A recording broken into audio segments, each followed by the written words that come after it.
ਡੰਡੌਤ ਬੰਦਨ ਅਨੇਕ ਬਾਰ,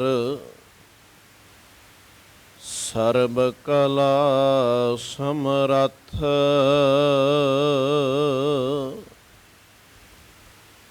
ਡੋਲਣ ਤੇ ਰਾਖੋ ਪ੍ਰਭੂ, ਨਾਨਕ ਦੇ ਕਰ ਹੱਥ।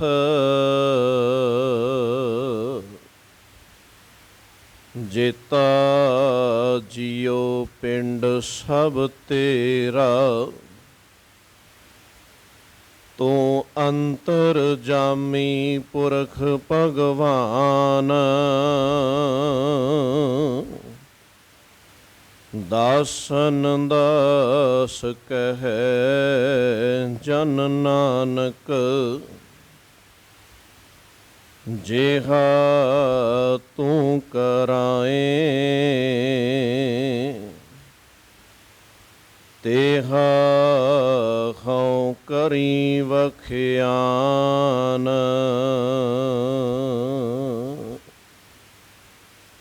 ਸਤਨਾਮ ਵਾਹਿਗੁਰੂ ਸਾਹਿਬ ਜੀ। ਜੋ ਸੁਖ ਕੋ ਚਾਖੈ ਸਦਾ, ਸ਼ਰਨ ਰਾਮ ਕੀ ਲੈ। ਕਹੋ ਨਾਨਕ ਸੁਨ ਰੇ ਮਨਾ,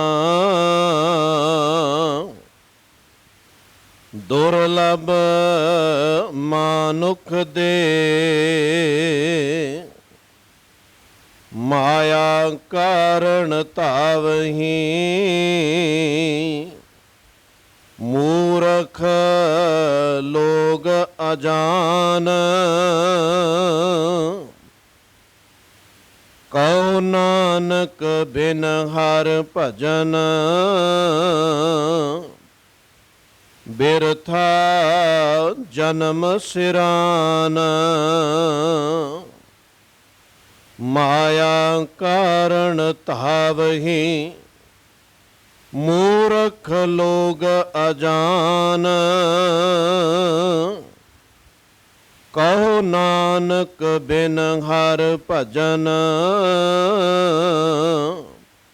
ਬਿਰਥਾ ਜਨਮ ਸਿਰਾਨ। ਵਾਹਿਗੁਰੂ ਜੀ ਕਾ ਖਾਲਸਾ, ਵਾਹਿਗੁਰੂ ਜੀ ਕੀ ਫਤਿਹ। ਪਰਮ ਸਨਮਾਨਯੋਗ ਜੁਗੋ ਜੁਗ ਅਟਲ ਸਤਿਗੁਰੂ ਧੰਨ ਧੰਨ ਗੁਰੂ ਗ੍ਰੰਥ ਸਾਹਿਬ ਮਹਾਰਾਜ ਜੀ ਦੀ ਪਾਵਨ ਪਵਿੱਤਰ ਹਜ਼ੂਰੀ ਅੰਦਰ ਸੁਭਾਈਮਾਨ ਹੋਏ ਬੈਠੇ ਗੁਰੂ ਸਵਾਰੇ ਸਤ ਸੰਗੀ ਜਨੋ ਵਡਭਾਗੀ ਹੋ। ਸਤਿਗੁਰਾਂ ਦੀ ਅਪਾਰ ਬਖਸ਼ਿਸ਼ ਰਹਿਮਤ ਸਦਕਾ ਅੰਮ੍ਰਿਤ ਵੇਲੇ ਦੇ ਦੀਵਾਨਾਂ ਅੰਦਰ ਜੁੜ ਬੈਠ ਸੰਗਤੀ ਰੂਪ ਅੰਦਰ ਨਿਤਨੇਮ ਬਾਣੀ ਦਾ ਜਾਪ ਕੀਤਾ ਹੈ। ਸਤਿਗੁਰੂ ਬਖਸ਼ਿਸ਼ ਰਹਿਮਤ ਕਰਨ। ਜਿੱਥੇ ਸਰੀਰਕ ਤੌਰ ਤੇ ਜੁੜ ਬੈਠਦੇ ਹਾਂ, ਉੱਥੇ ਮਨ ਦੀ ਹਾਜ਼ਰੀ ਵੀ ਇਸ ਪਾਵਨ ਦਰਬਾਰ ਅੰਦਰ ਲੱਗੇ। ਸਾਹਿਬ ਸਤਿਗੁਰੂ ਗੁਰੂ ਤੇਗ ਬਹਾਦਰ ਸਾਹਿਬ ਜੀ, ਤਿਨਾਂ ਦੇ 400 ਸਾਲਾ ਆਗਮਨ ਪੁਰਬ ਦੀਆਂ ਖੁਸ਼ੀਆਂ ਨੂੰ ਸਮਰਪਿਤ ਇਹਨਾਂ ਦੀਵਾਨਾਂ ਅੰਦਰ ਸਾਹਿਬ ਜੀ ਦੇ ਪਾਵਨ ਬਚਨਾਂ ਦੀ ਵਿਚਾਰ ਕਰ ਸਤਿਗੁਰੂ ਜੀ ਦੇ ਦਰਸ਼ਨ ਦੀਦਾਰ ਕਰਨ ਦਾ ਯਤਨ ਕਰ ਰਹੇ ਹਾਂ। ਸਤਿਗੁਰੂ ਕਿਰਪਾ ਕਰਨ, ਇਹ ਸਾਹਿਬ ਦੇ ਪਾਵਨ ਬੋਲ ਸਾਡੇ ਹਿਰਦਿਆਂ ਦੇ ਅੰਦਰ ਸਦੀਵ ਕਾਲ ਲਈ ਆਨੰਦ ਭਰ ਦੇਣ, ਤਾਂ ਕਿ ਸੰਸਾਰ ਦੀਆਂ ਜ਼ਿੰਮੇਵਾਰੀਆਂ ਦੇ ਅੰਦਰ ਰਹਿੰਦੇ ਹੋਏ ਨਾਲ ਨਾਲ ਕਰਤੇ ਦੀ ਯਾਦ ਵੀ ਸਾਡੇ ਹਿਰਦੇ ਦੇ ਅੰਦਰ ਬਣ ਜਾਏ। ਜਿਵੇਂ ਸਤਿਗੁਰੂ ਕੱਲ ਬਚਨ ਕਰ ਰਹੇ ਸਨ ਕਿ ਦੁਨੀਆ ਦੇ ਅੰਦਰ ਆਏ ਹੋਏ ਜੀਵ, ਇਹ ਸਾਰਾ ਜਿਹੜਾ ਜਗਤ ਤਮਾਸ਼ਾ ਹੈ, ਸਾਰਾ ਹੀ ਇੱਕ ਪਾਣੀ ਦੇ ਬੁਲਬੁਲੇ ਵਾਂਗ ਹੈ। ਜਿਵੇਂ ਦੇਖਦਿਆਂ ਦੇਖਦਿਆਂ ਬੁਲਬੁਲਾ ਪਾਣੀ ਉੱਪਰ ਪੈਦਾ ਹੋ ਜਾਂਦਾ ਹੈ ਤੇ ਸਾਡੇ ਦੇਖਦਿਆਂ ਦੇਖਦਿਆਂ ਹੀ ਉਹ ਬਿਨਸ ਜਾਂਦਾ ਹੈ। ਦੁਨੀਆ ਦੇ ਇਸ ਪਸਾਰੇ ਦੇ ਅੰਦਰ ਅੰਧੇ ਹੋਏ ਜੀਵ ਇੱਕ ਦਿਨ ਜੰਮਦੀ ਕਿਤੇ ਫਾਹੀ ਦਾ ਸ਼ਿਕਾਰ ਨਾ ਬਣ ਜਾਈ। ਮੈਂ ਤੈਨੂੰ ਸੁਚੇਤ ਕਰਨਾ ਚਾਹੁੰਦਾ ਕਿ ਇਸ ਜਗਤ ਦੇ ਅੰਦਰ ਵਿਚਰਦੇ ਹੋਏ ਮਾਲਕ ਦੇ ਨਾਮ ਦੇ ਨਾਲ ਸਾਂਝ ਪਾ ਲੈ, ਤਾਂ ਕਿ ਤੇਰਾ ਆਇਆ ਹੋਇਆ ਇਹ ਸਫਲ ਹੋ ਜਾਏ। ਇਹਨਾਂ ਬਚਨਾਂ ਨੂੰ ਕੱਲ ਆਪਾਂ ਸਰਵਣ ਕਰ ਰਹੇ ਸਾਂ। ਅੱਜ ਸਤਿਗੁਰੂ ਗੁਰੂ ਤੇਗ ਬਹਾਦਰ ਸਾਹਿਬ ਇਹਨਾਂ ਅਗਲੇ ਬਚਨਾਂ ਦੇ ਅੰਦਰ ਕੀ ਬਖਸ਼ਿਸ਼ ਰਹਿਮਤ ਵਰਤਾ ਰਹੇ ਨੇ। ਵਿਚਾਰ ਆਰੰਭਨ ਤੋਂ ਪਹਿਲਾਂ ਰਸਨਾ ਨੂੰ ਪਵਿੱਤਰ ਕਰਦਿਆਂ ਅਸੀਸ ਬਖਸ਼ਦੇ ਹੋਏ ਪਿਆਰ ਸਤਿਕਾਰ ਨਾਲ ਉਚਾਰਨ ਕਰੋ ਜੀ। ਸਤਨਾਮ ਵਾਹਿਗੁਰੂ ਜੀ। ਸਾਹਿਬ ਸਤਿਗੁਰੂ ਗੁਰੂ ਤੇਗ ਬਹਾਦਰ ਸਾਹਿਬ ਜੀ ਇਹਨਾਂ ਪਾਵਨ ਸ਼ਲੋਕਾਂ ਅੰਦਰ 27 ਅਤੇ 28 ਨੰਬਰ ਇਹ ਸ਼ਲੋਕ ਹੈ। ਰਮਤਾ ਅੰਦਰ ਸਾਹਿਬ ਕਹਿਣ ਲੱਗੇ, ਜਾਓ ਸੁਖ ਕੋ ਚਾਹੈ ਸਦਾ, ਸ਼ਰਨ ਰਾਮ ਕੀ ਲੈ, ਕਉ ਨਾਨਕ ਸੁਨ ਰੇ ਮਨਾ, ਦੁਰਲਭ ਮਾਨੁਖ ਦੇ। ਪਹਿਲਾ ਸ਼ਬਦ ਹੈ ਜਾਓ। ਜੋ ਨਹੀਂ ਆਇਆ, ਊੜੇ ਦੇ ਨਾਲ ਆਇਆ। ਜੇ ਜੋ ਅਰਥ ਹੋਏ ਸ਼ਬਦ ਹੋਏ ਤੇ ਅਰਥ ਹੋਰ ਬਣੇਗਾ, ਜੋ ਹੈ ਤੇ ਅਰਥ ਹੋਰ ਬਣੇਗਾ। ਜੇ ਆਪਾਂ ਪੜ੍ਹ ਦਈਏ ਜੋ ਸੁਖ ਕੋ ਚਾਹੈ ਸਦਾ, ਤੇ ਅਰਥ ਹੋਵੇਗਾ ਕਿ ਜਿਹੜਾ ਸੁਖ ਨੂੰ ਚਾਹੁੰਦਾ ਹੈ। ਜੋ ਸੁਖ ਕੋ ਚਾਹੈ ਊੜੇ ਨਾਲ ਬੋਲਾਂਗੇ ਤੇ ਅਰਥ ਬਣਨਗੇ ਜੇਕਰ ਸੁਖ ਨੂੰ ਚਾਹੁੰਦਾ ਹੈ। ਸੈਮ ਕਹਿਣ ਲੱਗੇ, ਸ਼ਰਨ ਰਾਮ ਕੀ ਲੈ, ਰਾਮ ਦੀ, ਪਰਮਾਤਮਾ ਦੀ। ਪਿਛਲੇ ਦਿਨੀ ਆਪਾਂ ਰਾਮ ਸੰਬੰਧੀ ਜ਼ਿਕਰ ਕੀਤਾ ਸੀ। ਸੈਮ ਕਹਿਣ ਲੱਗੇ, ਰਮੇ ਕੋਈ ਪਰਮਾਤਮਾ ਨੂੰ ਚੇਤੇ ਕਰ, ਜਿਹੜਾ ਥਾਂ ਥਾਂ ਤੇ ਰਮਿਆ ਹੋਇਆ ਹੈ। ਸ੍ਰਿਸ਼ਟੀ ਸਾਜਣ ਤੋਂ ਪਹਿਲਾਂ ਵੀ ਮੌਜੂਦ, ਹੁਣ ਵੀ ਮੌਜੂਦ, ਆਉਣ ਵਾਲੇ ਸਮੇਂ ਅੰਦਰ ਵੀ ਉਹ ਰਮਿਆ ਕੀ ਰਹੇਗਾ। ਉਸ ਨੂੰ ਲੱਭਣ ਦੀ ਲੋੜ ਨਹੀਂ, ਉਸ ਨੂੰ ਆਪਣੇ ਅੰਦਰ ਹੀ ਖੋਜਣ ਦਾ ਯਤਨ ਕਰ। ਗੁਰੂ ਤੇਗ ਬਹਾਦਰ ਸਾਹਿਬ ਕਹਿਣ ਲੱਗੇ, ਕਾਹੇ ਰੇ ਬਨ ਖੋਜਨ ਜਾਈ, ਸਰਬ ਨਿਵਾਸੀ ਸਦਾ ਅਲੇਪਾ, ਤੋ ਹੀ ਸੰਗ ਸਮਾਈ। ਉਹ ਰਾਮ ਤੇਰੇ ਅੰਦਰ ਹੀ ਹੈ। ਜੋ ਸੁਖ ਕੋ ਚਾਹੈ ਸਦਾ, ਸ਼ਰਨ ਰਾਮ ਕੀ ਲੈ, ਕਉ ਨਾਨਕ ਸੁਨ ਰੇ ਮਨਾ, ਦੁਰਲਭ ਮਾਨੁਖ ਦੇ। ਕਿ ਹੇ ਮੇਰੇ ਮਨ, ਆ ਜਿਹੜਾ ਸਮਾਂ ਮਿਲਿਆ, ਆ ਜਿਹੜੀ ਦੇਹੀ ਮਿਲ ਗਈ, ਇਸ ਦੇਹੀ ਦੇ ਅੰਦਰ ਹੀ ਪਰਮਾਤਮਾ ਦੀ ਭਜਨ ਬੰਦਗੀ ਹੋ ਸਕਦੀ ਹੈ। ਕਿਸੇ ਵੀ ਪਸ਼ੂ, ਕਿਸੇ ਵੀ ਪੰਛੀ ਜਾਂ 84 ਲੱਖ ਦੀਆਂ ਬਾਕੀ ਜੋਨੀਆਂ, ਕਿਸੇ ਨੂੰ ਸਤਿਗੁਰੂ ਨੇ ਆਵਾਜ਼ ਨਹੀਂ ਮਾਰੀ ਕਿ ਆ ਮਾਲਕ ਦੀ ਬੰਦਗੀ ਅੰਦਰ ਜੁੜ ਬੈਠ। ਇਸ ਘਰ ਦੇ ਅੰਦਰ ਦੇਖਦੇ ਆ, ਅਚਾਨਕ ਜੇ ਕਿਤੇ ਕੁੱਤਾ ਆ ਜਾਏ, ਕੋਈ ਬਿੱਲੀ ਆ ਜਾਏ, ਕੋਈ ਜਾਨਵਰ ਆ ਜਾਏ, ਇੱਕਦਮ ਆਪਾਂ ਯਤਨ ਕਰਦੇ ਆ ਇਸ ਨੂੰ ਬਾਹਰ ਕੱਢ ਦਿੱਤਾ ਜਾਏ। ਤੇ ਮਨੁੱਖ ਭਾਵੇਂ ਇਸ ਘਰ ਅੰਦਰ ਜਿੰਨੇ ਮਰਜ਼ੀ ਆਈ ਜਾਣ, ਉਨਾ ਹੀ ਸੰਗਤ ਦੇ ਰੌਣਕ ਅੰਦਰ, ਸੰਗਤ ਦੇ ਅੰਦਰ ਰੌਣਕ ਦਾ ਜਿਹੜਾ ਹੈ ਉਹ ਵਾਧਾ ਹੁੰਦਾ ਜਾਂਦਾ ਹੈ। ਕਿਸੇ ਹੋਰ ਜੋਨੀ ਨੂੰ ਇੱਥੇ ਨਹੀਂ ਕਿਹਾ ਗਿਆ ਕਿ ਤੂੰ ਮਾਲਕ ਦੇ ਨਾਮ ਦੇ ਨਾਲ ਜੁੜ, ਪਰ ਜਦੋਂ ਮਨੁੱਖ ਦੀ ਗੱਲ ਆਈ, ਕਹਿਣ ਲੱਗੇ, ਆਵੋ ਸਿੱਖ ਸਤਿਗੁਰੂ ਕੇ ਪਿਆਰਿਓ, ਗਾਵੋ ਸੱਚੀ ਬਾਣੀ। ਸਾਰੇ ਇਕੱਠੇ ਹੋਵੋ ਤੇ ਇਕੱਠੇ ਹੋ ਕੇ ਮਾਲਕ ਦੀ ਬੰਦਗੀ ਕੀਤੀ ਜਾਏ। ਹੁਣ ਇਨਸਾਨ ਜਿਹੜਾ ਹੈ, ਸਾਹਿਬ ਨੇ ਦੋ ਗੱਲਾਂ ਕੀਤੀਆਂ ਹਨ ਇਸ ਅੰਦਰ। ਇੱਕ ਤੇ ਇਹ ਇਨਸਾਨ ਸੁੱਖ ਚਾਹੁੰਦਾ ਹੈ ਤੇ ਦੂਸਰੀ ਗੱਲ ਆਈ ਸ਼ਰਨ ਦੀ। ਹੁਣ ਸੁੱਖ ਜਿਹੜਾ ਦੁਨਿਆਵੀ ਤੌਰ ਤੇ ਹੈ, ਉਸ ਸੰਬੰਧੀ ਤੇ ਤੈਨੂੰ ਆਪ ਹੀ ਉਦਮ ਉਪਰਾਲਾ ਕਰਨਾ ਪਏਗਾ, ਕਿਉਂਕਿ ਸਾਰੀ ਸਮਝ ਉਸ ਅਕਾਲ ਪੁਰਖ ਨੇ ਤੈਨੂੰ ਦੇ ਦਿੱਤੀ। ਤੂੰ ਭਾਵੇਂ ਆਪਣਾ ਕਾਰੋਬਾਰ ਕੱਲਾ ਆਰੰਭ ਕਰ, ਭਾਵੇਂ ਕਿਸੇ ਦੇ ਨਾਲ ਮਿਲ ਕੇ ਕਰ, क्योंकि तेनू सारी समझ उसने दे दिती है। उद्यम करेंदियां जियो तो कमावदियां सुख पुंच। उद्यम तां कर बरकत ओ मालक आपे ही पा देवेगा। ते जे तू कहे मैं घर अंदर ही बैठा रहा करा कुछ भी ना, ते तेरे घर अंदर बैठिया भी जे किते तेरे अगे प्रसादा पानी घर वाले परोस के रख देंदे ने, जे उद्यम उपराला नहीं करेगा ते ਉਹ ਵੀ ਬੁਰਕੀ ਟੁੱਟ ਕੇ ਆਪਣੇ ਆਪ ਤੇਰੇ ਮੂੰਹ ਦੇ ਅੰਦਰ ਨਹੀਂ ਚਲੀ ਜਾਣੀ। ਉਸ ਸਮੇਂ ਵੀ ਤੈਨੂੰ ਕੁਝ ਉਦਮ ਉਪਰਾਲਾ ਕਰਨਾ ਪਏਗਾ, ਚੁੱਕ ਕੇ ਉਹ ਪ੍ਰਸ਼ਾਦਾ ਛਕਣਾ ਪਏਗਾ। ਇਸੇ ਤਰ੍ਹਾਂ ਦੁਨੀਆ ਦਾ ਕਾਰੋਬਾਰ ਤੈਨੂੰ ਆਪ ਕਰਨਾ ਪਏਗਾ। ਪਰ ਸਾਹਿਬ ਕਹਿਣ ਲੱਗੇ ਜੇ ਸ਼ਰਨ ਅੰਦਰ ਆਇਆ ਤੇ ਇੱਥੇ ਮੈਂ ਖਾਸ ਕਰਕੇ ਅੰਦਰਲੇ ਸੁੱਖ ਦਾ ਜ਼ਿਕਰ ਕਰਨਾ ਚਾਹੁੰਦਾ ਕਿ ਅੰਦਰਲੇ ਸੁੱਖ ਸੰਬੰਧੀ ਕਿਤੇ ਥਾਂ ਥਾਂ ਤੇ ਨਾ ਤੁਰਿਆ ਫਿਰੇ। ਜੋ ਸੁਖ ਕੋ ਚਾਹੇ ਸਦਾ ਸ਼ਰਨ ਰਾਮ ਕੀ ਲੈ। ਇੱਕ ਪਰਮਾਤਮਾ ਦੀ ਸ਼ਰਨ ਲੈ, ਤੇਰੇ ਅੰਦਰ ਸਦੀਵ ਕਾਲ ਲਈ ਸੁਖ ਬਣ ਜਾਏਗਾ।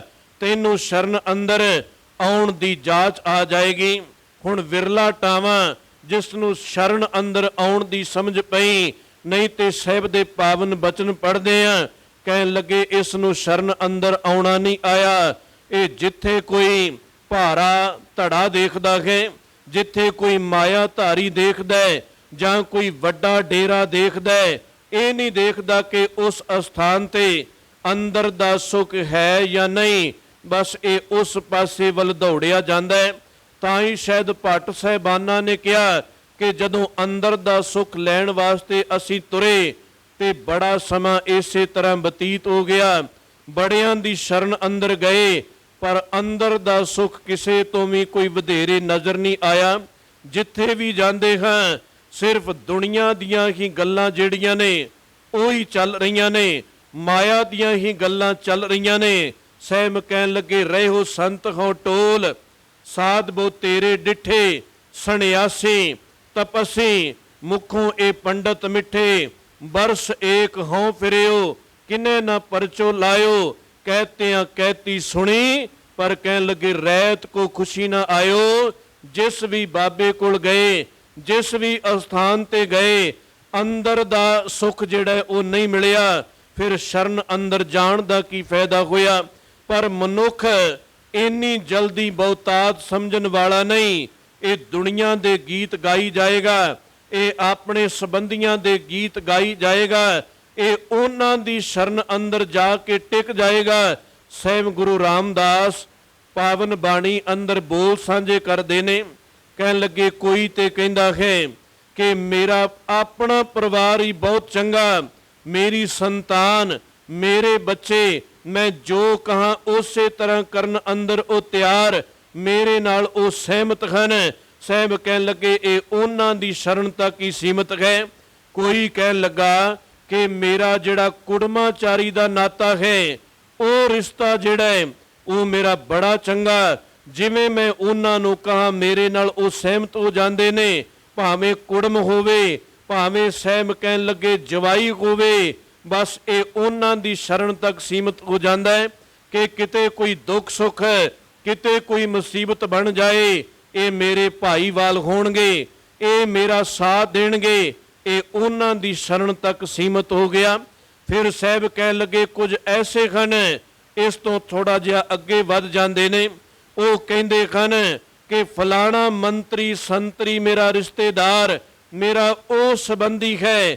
ਕਈ ਵਾਰ ਅਸੀਂ ਵੀ ਇਸ ਤਰ੍ਹਾਂ ਦੀਆਂ ਬੜੀਆਂ ਗਲਤੀਆਂ ਕਰਦੇ ਹਾਂ। ਹੋ ਸਕਦਾ ਹੈ ਭਾਵੇਂ ਇਹਨਾਂ ਰਾਜਨੀਤਿਕ ਲੋਕਾਂ ਦੇ ਨਾਲ ਰੱਖਣੀ ਬੜੀ ਜ਼ਰੂਰੀ ਹੈ, ਕਿਉਂਕਿ ਸਤਿਗੁਰੂ ਦਾ ਘਰ ਕਹਿੰਦਾ ਹੈ ਕਿ ਜਿੱਥੇ ਧਾਰਮਿਕ ਤੌਰ ਤੇ ਤੇਰੇ ਕੋਲ ਇਹ ਸਾਰੇ ਗੁਣ ਹੋਣੇ ਚਾਹੀਦੇ ਨੇ, ਤੇਰੇ ਕੋਲ ਰਾਜਨੀਤਿਕ ਗੁਣ ਜਿਹੜੇ ਹਨ ਉਹ ਵੀ ਹੋਣੇ ਚਾਹੀਦੇ ਨੇ, ਕਿਉਂਕਿ ਮੀਰੀ ਅਤੇ ਪੀਰੀ ਦਾ ਸੁਮੇਲ ਕੀਤਾ ਗਿਆ। ਸਭ ਕੁਝ ਤੇਰੇ ਕੋਲ ਹੋਵੇ।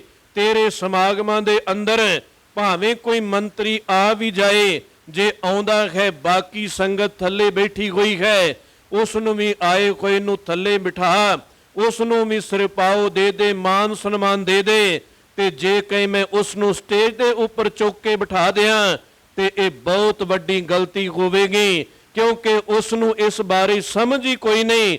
ਇੱਥੇ ਤੇ ਬਿਠਾਇਆ ਉਸ ਨੂੰ ਸੰਗਤ ਤੋਂ ਕੋਈ 2-4 ਫਿਟ ਉੱਚਾ ਜਾਂਦਾ ਹੈ ਕਿ ਸਾਡੇ ਨਾਲ ਕੋਈ ਚੰਗੀ ਗੱਲ ਦੀ ਸਾਂਝ ਪਾਏਗਾ।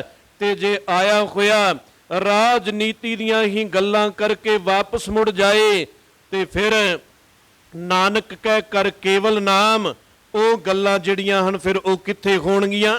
ਕਹਿਣ ਤੋਂ ਭਾਵ ਕਿ ਇਹਨਾਂ ਨਾਲ ਸਾਂਝ ਹੋਵੇ, ਪਰ ਜਿਵੇਂ ਸੰਗਤ ਦੇ ਨਾਲ ਬਾਕੀਆਂ ਦੇ ਨਾਲ ਸਾਂਝ, ਇਹ ਵੀ ਆ ਕੇ ਸੰਗਤ ਦੇ ਅੰਦਰ ਬੈਠ ਸਕਦੇ ਨੇ। ਸਹਿਬ ਕਹਿਣ ਲੱਗੇ ਕਈਆਂ ਨੇ ਬਸ ਇੱਥੋਂ ਤੱਕ ਹੀ ਸਹਾਰਾ ਲੈ ਲਿਆ ਕਿ ਇਹ ਮੰਤਰੀ, ਬਸ ਮੈਂ ਇਹਦੀ ਸ਼ਰਨ ਅੰਦਰ ਗਿਆ ਤੇ ਮੇਰੇ ਸਾਰੇ ਘਰ ਸੁਹੀਲੇ ਹੋ ਜਾਣੇ ਨੇ।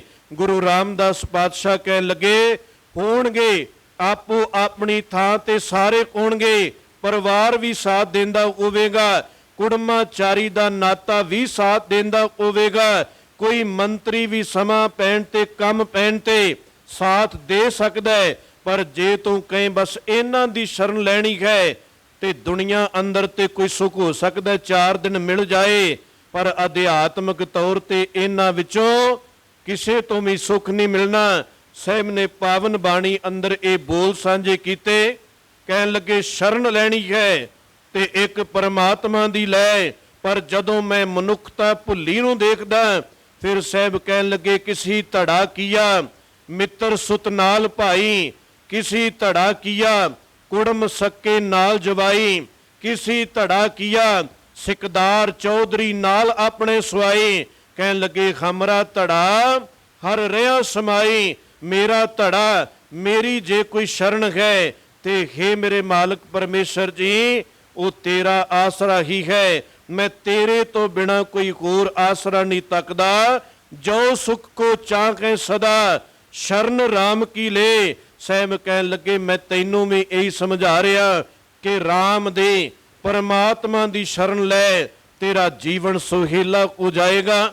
ਜੇ ਨਹੀਂ ਸ਼ਰਨ ਲੈਂਦਾ ਤੇ ਇੱਥੇ ਪਿਛਲੇ ਦਿਨੀ ਆਪਾਂ ਗੁਰੂ ਕੇ ਸਪੁੱਤਰਾਂ ਦਾ ਵੀ ਜ਼ਿਕਰ ਕਰਕੇ ਖਟੇ ਹਾਂ ਕਿ ਗੁਰੂ ਕੇ ਸਪੁੱਤਰਾਂ ਨੂੰ ਵੀ ਇੱਥੇ ਬਰਾਬਰ ਕੋਈ ਥਾਂ ਨਹੀਂ ਮਿਲਦਾ। ਰਹਿੰਦੇ ਦੇਖੋ ਭਾਵੇਂ ਸਰੀਰਕ ਤੌਰ ਤੇ ਨੇ, ਇੱਥੇ ਸਾਨੂੰ ਵੀ ਸਮਝਣ ਦੀ ਲੋੜ ਹੈ ਜਿਨ੍ਹਾਂ ਗੁਰੂ ਕੇ ਸਪੁੱਤਰ ਗੁਰੂ ਸਾਹਿਬ ਦੇ ਨੇੜੇ ਸਰੀਰਕ ਤੌਰ ਤੇ ਰਹੇ, ਸ਼ਾਇਦ ਇਹਨਾਂ ਅਸੀਂ ਗੁਰੂ ਦੇ ਨੇੜੇ ਨਾ ਰਹਿ ਸਕੀਏ। ਤੇ ਹੁਣ ਕੀ ਕਹੀਏ ਕਿ ਸਰੀਰਕ ਤੌਰ ਤੇ ਆਇਆ ਆਪਾਂ ਸ਼ਰਨ ਦੇ ਅੰਦਰ ਆ ਗਏ। ਗੁਰੂ ਕੇ ਸਪੁੱਤਰ ਵੀ ਸਾਰੀ ਉਮਰ ਸ਼ਰਨ ਦੇ ਅੰਦਰ ਹੀ ਰਹੇ ਨੇ। ਸਾਹਿਬ ਕਹਿਣ ਲੱਗੇ ਮੈਂ ਇਸ ਨੂੰ ਸ਼ਰਨ ਨਹੀਂ ਕਹਿੰਦਾ, ਹਾਂ ਆਰੰਭਤਾ ਹੋ ਸਕਦੀ ਏ, ਸ਼ੁਰੂਆਤ ਹੋ ਸਕਦੀ ਏ, ਤੂੰ ਆਇਆ ਹੈ ਪਰ ਆਉਣ ਤੋਂ ਬਾਅਦ ਕਿਤੇ ਮੱਥਾ ਟੇਕ ਟੇਕ ਕੇ ਜਾਂ ਰੁਮਾਲੇ ਚੁੱਕ ਚੁੱਕ ਕੇ ਦੀਦਾਰ ਕਰਕੇ ਕੁਝ ਸਮਾਂ ਚੌਂਕੜਾ ਮਾਰ ਕੇ ਬੈਠ ਕੇ ਚਲਾ ਗਿਆ, ਜੀਵਨ ਦੇ ਅੰਦਰ ਕੋਈ ਤਬਦੀਲੀ ਨਹੀਂ ਤੇ ਇਹ ਸ਼ਰਨ ਦੇ ਅੰਦਰ ਆਉਣਾ ਨਹੀਂ ਮੰਨਿਆ ਜਾਏਗਾ। ਡਿਠੈ ਮੁਕਤ ਨਾ ਹੋਵਈ ਜਿਚਰ ਸ਼ਬਦ ਨਾ ਕਰੇ ਵਿਚਾਰ, ਜਿੰਨੀ ਦੇਰ ਸ਼ਬਦ ਨੂੰ ਨਹੀਂ ਵਿਚਾਰੇਗਾ ਓਨੀ ਦੇਰ ਸ਼ਰਨ ਅੰਦਰ ਆਇਆ ਪ੍ਰਵਾਨ ਨਹੀਂ, ਓਨੀ ਦੇਰ ਇਹ ਕੀਤੇ ਹੋਏ ਸਮਾਗਮ ਵੀ ਸਾਡੇ ਪ੍ਰਵਾਨ ਨਹੀਂ, ਜਿੰਨੀ ਦੇਰ ਗੁਰੂ ਦੀ ਸ਼ਰਨ ਅੰਦਰ ਆਉਣ ਦੀ ਸਾਨੂੰ ਜਾਚ ਨਾ ਆਈ। ਇੱਥੇ ਬਾਹਰੋਂ ਆਏ ਹੋਏ ਬਾਬਾ ਲੈਣਾ ਉਹ ਕਿੰਨਾ ਕੁ ਸਮਾਂ ਇਸ ਘਰ ਦੇ ਅੰਦਰ ਕਿਤੇ ਰਹੇ ਨੇ। ਇਤਿਹਾਸ ਕਹਿੰਦਾ ਹੈ ਕਿ ਸਨ 1532 ਦੇ ਆਸ-ਪਾਸ ਉਹ ਕਰਤਾਰਪੁਰ ਸਾਹਿਬ ਦੀ ਧਰਤੀ ਤੇ ਸਤਿਗੁਰੂ ਦੀ ਸ਼ਰਨ ਅੰਦਰ ਆਉਂਦੇ ਨੇ ਤੇ 1539 ਦੇ ਅੰਦਰ ਗੁਰੂ ਨਾਨਕ ਸਾਹਿਬ ਜੋਤੀ ਜੋਤ ਸੱਚਖੰਡ ਪਿਆਨਾ ਕਰ ਜਾਂਦੇ ਨੇ। 7 ਸਾਲ ਦਾ ਸਮਾਂ ਬਣਦਾ ਹੈ। ਇਹਨਾਂ 7 ਸਾਲਾਂ ਦੇ ਅੰਦਰ ਬਾਬਾ ਲਹਿਣਾ ਜੀ ਇਸ ਘਰ ਦੇ ਅੰਦਰ ਸੇਵਾ ਵੀ ਕਮਾ ਗਏ। ਮੈਂ ਜ਼ਿਕਰ ਕੀਤਾ ਪੁੱਤਰ ਵੀ ਤਾਂ ਨੇੜੇ ਹਨ, ਸਾਰੀ ਉਮਰ ਉਹਨਾਂ ਦੀ ਇੱਥੇ ਬਤੀਤ ਹੋ ਗਈ। ਹੁਣ ਕੀ ਕਹੀਏ, ਇਸ ਤਰ੍ਹਾਂ ਦੀ ਸ਼ਰਨ ਪ੍ਰਵਾਨ ਹੋ ਜਾਏਗੀ। ਬਾਬਾ ਲਹਿਣਾ ਜੀ ਆਉਂਦੇ ਨੇ, 7 ਸਾਲ ਦਾ ਸਮਾਂ ਬਣਦਾ ਹੈ, ਸੇਵਾ ਵੀ ਕੀਤੀ। ਕੱਲੀ ਸੇਵਾ ਨਹੀਂ, ਗੁਰੂ ਕੇ ਬਚਨਾਂ ਨੂੰ ਵੀ ਇਹਨਾਂ ਦਾ ਡੂੰਘਾ ਅਧਿਐਨ ਕੀਤਾ ਹੋਵੇਗਾ ਕਿ ਸਤਿਗੁਰੂ ਜਗ੍ਹਾ ਜਗ੍ਹਾ ਤੇ ਪ੍ਰਚਾਰਕ ਦੌਰੇ ਕਰਕੇ ਆਏ, ਇਸ ਮਨੁੱਖਤਾ ਨੂੰ ਕੀ ਸਮਝਾ ਕੇ ਆਏ। ਉਹ 19 ਰਾਗਾਂ ਦਾ ਖਜ਼ਾਨਾ ਬਾਬਾ ਲਹਿਣਾ ਜੀ ਨੇ ਇਸ ਘਰ ਅੰਦਰ ਬੈਠ ਕੇ ਵਿਚਾਰਿਆ ਹੋਵੇਗਾ ਤੇ ਇਸੇ 7 ਸਾਲਾਂ ਦੇ ਅੰਦਰ ਗੁਰੂ ਨਾਨਕ ਸਾਹਿਬ ਗੁਰਤਾ ਗੱਦੀ ਦੀ ਦਾਤ ਬਖਸ਼ ਜਾਂਦੇ ਨੇ।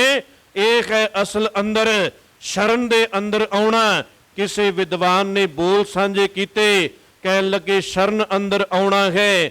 ਤੇ ਇਸ ਤਰ੍ਹਾਂ ਆ ਜਿਵੇਂ ਬਾਬਾ ਲਹਿਣਾ ਜੀ ਸ਼ਰਨ ਅੰਦਰ ਆਏ ਜਾਂ ਕੁਝ ਹੋਰ ਐਸੇ ਪ੍ਰੇਮੀ ਸ਼ਰਨ ਦੇ ਅੰਦਰ ਆਏ ਤੇ ਉਹ ਗੁਰੂ ਨਾਨਕ ਸਾਹਿਬ ਜੀ ਤੋਂ ਬਖਸ਼ਾਂ ਰਹਿਮਤਾਂ ਲੈ ਕੇ ਚਲੇ ਗਏ। ਉਹ ਵਿਦਵਾਨ ਕਹਿੰਦਾ ਨਦਰੇ ਰਹਿਮਤ ਸੇ नानक ने जिधर इशारा कर दिया, जरे को सूरज किया, कतरे को दरिया कर दिया, बन के साकी जाम किस ऐसे पिलाए आपने, हिंद की क्या बात थी जाहर दीवाना कर दिया, हिंदू मुस्लिम के मिटे झगड़े गले सब मिल गए, कुफरो इमा एक जा काशियों काबा कर दिया, दैंत से साधु बना सज्जन भी सज्जन हो गया, बंदों की क्या बात थी रीठा भी मीठा कर दिया, इश्क की भट्ठी में डालकर कुंदन किया, लेने से अंगद अंगद से अल्लाह कर दिया। क्योंकि उस शरण दे अंदर आके पूर्ण तौर ते गुरु नूं आपां समर्पित कर गए। जे आपां समर्पित नहीं कीता ते बाबे बकाले दी धरती ते आपां देखदे हां कि गुरु तेग बहादुर साहिब जी इन्हां दा सक्का भतीजा है बाबा ਧੀਰਮਲ जी, क्योंकि वड्डे सपुत्र गुरु हरगोबिंद साहिब जी दे बाबा गुरदित्ता जी हन ते बाबा गुरदित्ता जी दा इस पुत्र है बाबा धीरमल, जां इस तरह कह लईए कि 7वें पातशाह गुरु हर राय साहिब जी दा ये वड्डा भराता है ते हर समय अपने सक्के चाचा गुरु तेग बहादुर साहिब जी दे नाल ये ईरखा ही कमाउंदा रहा। बाबे बकाले दी धरती ते रहिंदा है। गुरु तेग बहादुर साहिब दे नाल बड़ी वार इसने वधीकी कीती, जरिया नहीं जांदा क्योंकि संगत जिहड़ी है गुरु तेग बहादुर साहिब दी शरण अंदर आउंदी है, कीमती भेटावां लैके आउंदी है ते इह कहंदा मैं भी गुरु सपुत्र ये सारा कुछ मेरे कोल होना चाहिए।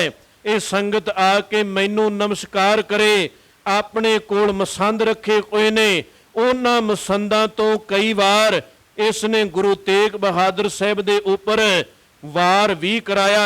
एक बार सतगुरु घोड़ी उपर सवार होके शाम दे समय, क्योंकि बहुता समा ते गुरु तेग बहादुर साहिब जी दा बंदगी दे अंदर ही निकल जांदा सी, बड़ी गंभीरता दे अंदर ने, क्योंकि इन्ने वड्डे जे जालम बादशाह दे नाल सामना करना है ते इन्नी वड्डी अंदर बंदगी भी होनी चाहिए है, ताई उसका मुकाबला होना है। एवें नहीं गुरु गोबिंद सिंह पातशाह ने यह बोल कहे, कहन लगे तात मात मुर अलख अराधा, कल्ले पिता जी की बंदगी नहीं, माता गुजर कौर जी की भी बंदगी उस तरह की है। तात तात का अर्थ है पिता, मात का अर्थ है माता, तात मात मुर अलख अराधा, बहु विद जोग साधना साधा, तिन जो करी अलख की सेवा, ताते भये प्रसन्न गुरदेवा, ता रब जाके प्रसन्न होया। इन्ने सालां तो बाद किथे गुरु नानक साहिब गुरु तेग बहादुर साहिब जी दा आनंद कारज जिहड़ा है वो सन 1632 दे अंदर हो रहा है ते गुरु तेग बहादुर साहिब दे घर अंदर गुरु गोबिंद सिंह पातशाह दा आगमन जिहड़ा है सन 1666 अंदर जाके हो रहा है। किन्नी आरजा इसे तरह बतीत हो गई। मैं जिक्र कर रहा सा कि गुरु तेग बहादुर साहिब दा बहुता समा बंदगी विच निकल जाता है, पर शाम नूं कदी कदी घोड़ी उपर सवार होके सतगुरु बाहर निकलते सन ते इस धीरमल ने शींहे मसंद राही सतगुरां दे उपर गोली भी एक बार चला दिती। ये वखरी गल विद्वानां दा कथन है कि गोली जिहड़ी है सतगुरु दे शरीर नूं टच नहीं कीती, पर धीरमल ने अपने वल्लों कोई घट नहीं कीती। उसका यही यतन है कि सारा कुछ जिहड़ा है वो खो लिया जाए। ते बाबा मक्खण शाह जदों इत्थे आउंदे ने इन्हां ने सारा कुछ वापस भी लियांदा सी, क्योंकि एक बार वो सारा कुछ इस घर विचों खो के लै गए। हुण देखो बाहरों आए बाबा मक्खण शाह लुबाणा शरण अंदर किवें आपा समर्पित करने वास्ते लगे हुए ने, ते इस घर दे अंदर पैदा कोई साहिबजादे शरण अंदर रह के भी गुरु दे नाल वधीकियां करी जांदे ने। ਸਾਹਿਬ ਕਹਿਣ ਲੱਗੇ ਸ਼ਰਨ ਅੰਦਰ ਆਉਣ ਦੀ ਕਿਤੇ ਗੁਰੂ ਦੇ ਕੋਲ ਜਾਚ ਸਿੱਖ ਲੈ। ਕੱਲਾ ਇਹ ਨਹੀਂ ਕਿ ਸਰੀਰਕ ਤੌਰ ਤੇ ਬੈਠ ਗਏ ਤੇ ਬਸ ਥੋੜਾ ਜਿਹਾ ਨਿਤਨੇਮ ਕੀਤਾ, ਪਾਠ ਕੀਤਾ, ਸਾਰਾ ਦਿਨ ਉਹਨਾਂ ਬਚਨਾਂ ਨੂੰ ਆਪਣੇ ਜੀਵਨ ਦਾ ਆਧਾਰ ਬਣਾਇਆ ਹੀ ਕੋਈ ਨਾ। ਸਾਰਾ ਦਿਨ ਬੁਰਾਈਆਂ, ਸਾਰਾ ਦਿਨ ਨਿੰਦਿਆ ਚੁਗਲੀ ਕੀਤੀ ਤੇ ਫਿਰ ਗੁਰੂ ਤੇਗ ਬਹਾਦਰ ਸਾਹਿਬ ਵਾਲੀ ਗੰਭੀਰਤਾ ਜਿਹੜੀ ਹੈ ਉਹ ਸਾਡੇ ਕੋਲ ਨਹੀਂ ਆ ਸਕਦੀ। ਸਿਰਫ ਇਹ ਗੱਲਾਂ ਹੀ ਰਹਿ ਜਾਣਗੀਆਂ, ਸਿਰਫ ਇਹ ਕੰਨ ਰਸ ਤੱਕ ਹੀ ਸੀਮਤ ਰਹਿ ਜਾਵਾਂਗੇ।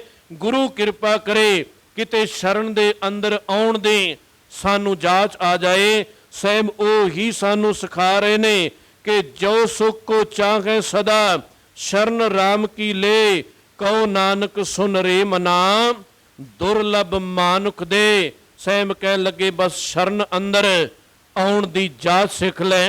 ਹੁਣ ਭਾਈ ਸਾਹਿਬ ਭਾਈ ਗੁਰਦਾਸ ਜੀ ਨੂੰ ਜਦੋਂ ਪੜ੍ਹਦੇ ਆ ਤੇ ਉਹਨਾਂ ਨੇ ਜਦੋਂ ਸ਼ਰਨ ਦੀ ਗੱਲ ਕੀਤੀ ਤੇ ਉਹਨਾਂ ਦਾ ਸੁਭਾਅ ਐਸਾ ਹੈ ਕਿ ਉਹ 2-4 ਉਦਾਹਰਨਾਂ ਬਾਹਰੋਂ ਦੇਖ ਕੇ ਕਿਉਂਕਿ ਆਪਾਂ ਸਾਰਾ ਕੁਝ ਇਹਨਾਂ ਅੱਖਾਂ ਦੇ ਨਾਲ ਜੋ ਕੁਝ ਦੇਖਦੇ ਆ ਇਹ ਸਾਨੂੰ ਜਲਦੀ ਸਮਝ ਪੈ ਜਾਂਦਾ ਹੈ। ਤੇ ਭਾਈ ਗੁਰਦਾਸ ਜੀ ਦਾ ਸੁਭਾਅ ਉਹ ਬਾਹਰੋਂ ਹੀ ਉਦਾਹਰਨਾਂ ਲੈ ਕੇ ਤੇ ਗੱਲ ਸਾਨੂੰ ਅਧਿਆਤਮਕ ਸਮਝਾ ਜਾਂਦੇ ਨੇ ਕਿ ਇਸ ਘਰ ਅੰਦਰ ਪ੍ਰਵਾਨ ਕਿਵੇਂ ਹੋਣਾ ਹੈ, ਇਸ ਘਰ ਦੇ ਅੰਦਰ ਸ਼ਰਨ ਵਿੱਚ ਕਿਵੇਂ ਆਉਣਾ ਹੈ। ਉਹਨਾਂ ਨੇ ਪਹਿਲਾ ਉਦਾਹਰਨ ਦਿੱਤਾ, ਕਹਿਣ ਲੱਗੇ ਘਰ ਦੇ ਅੰਦਰ ਸਾਡੀਆਂ ਮਾਤਾਵਾਂ ਭੈਣਾਂ ਪ੍ਰਸ਼ਾਦਾ ਪਾਣੀ ਤਿਆਰ ਕਰਦੀਆਂ ਨੇ।